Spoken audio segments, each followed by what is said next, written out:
Assalamualaikum warahmatullahi wabarakatuh. Perkenalkan, nama saya Fani Noviola dengan NIM 2410942336. Di sini saya akan menjelaskan tentang sejarah pencemaran udara, jenis, sumber dan juga dampak pencemaran udara serta regulasi yang mengatur tentang pencemaran udara di Indonesia. Langsung saja, yang pertama mengenai sejarah pencemaran udara.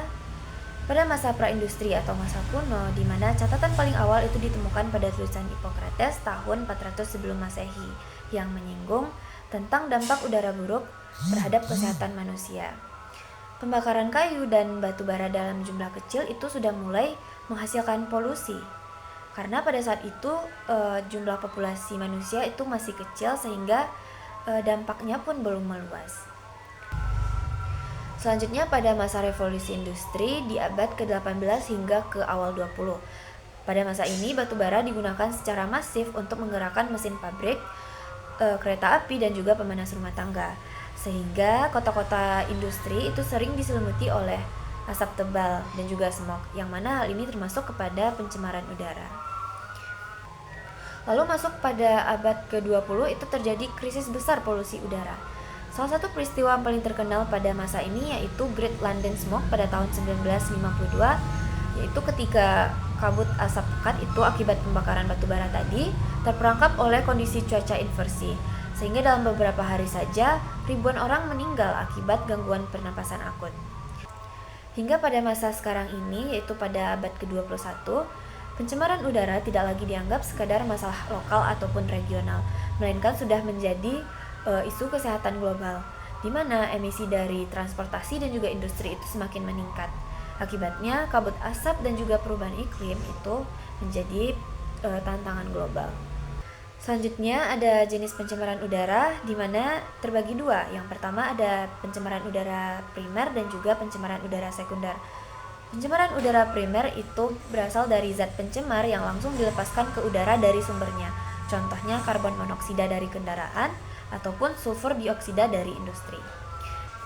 Selanjutnya tadi yang kedua ada pencemaran udara sekunder, terbentuk di atmosfer akibat reaksi kimia antara polutan primer dan juga sinar matahari atau uap air. Contohnya itu ozon troposfer, penyebab smog dan juga hujan asap. Selanjutnya mengenai sumber pencemaran udara, yang mana ini terbagi dua juga. Yang pertama bersumber dari aktivitas manusia dan yang kedua itu sumber alami. Yang pertama, aktivitas manusia, aktivitas domestik seperti masak dan pemanas, transportasi darat dan industri, pembangkit listrik hingga pertanian. Yang kedua itu ada sumber alami meliputi debu, asap kebakaran hutan dan juga erupsi gunung api. Selanjutnya mengenai dampak pencemaran udara itu terbagi dalam beberapa aspek. Yang pertama itu aspek kesehatan, yang kedua aspek sosial, dan ketiga aspek lingkungan. Dalam aspek kesehatan itu bisa dilihat dari meningkatnya penyakit pernafasan seperti asma, bronkitis, penyakit paru kronis dan juga gangguan kardiovaskular. Yang kedua itu pada aspek sosial, di mana masyarakat yang tinggal di wilayah dengan kualitas udara yang buruk itu cenderung mengalami penurunan kualitas hidup karena keterbatasan aktivitas di luar ruangan. Dan yang ketiga itu pada aspek lingkungan, emisi gas rumah kaca seperti karbon dioksida dan metana dari aktivitas manusia itu sangat berkontribusi besar pada perubahan iklim global yang ujung-ujungnya itu memperparah bencana lingkungan seperti banjir, kebakaran hutan dan juga gelombang panas. Selanjutnya yang terakhir ada regulasi terkait pencemaran udara di Indonesia. Yang pertama itu ada pada Undang-Undang Nomor 32 Tahun 2009 tentang perlindungan dan pengelolaan lingkungan hidup, yang menjadi dasar hukum utama dalam pengendalian pencemaran udara.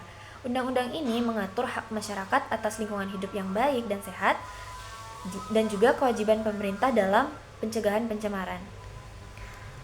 Dan yang kedua itu ada Peraturan Pemerintah Nomor 41 Tahun 1999 tentang pengendalian pencemaran udara, yang mana mengatur baku mutu udara ambien, emisi dari berbagai sumber, serta kewajiban pemantauan kualitas udara oleh pemerintah daerah. Dan ini mengenai referensi yang saya gunakan. Dan sekian dari saya, terima kasih. Assalamualaikum warahmatullahi wabarakatuh.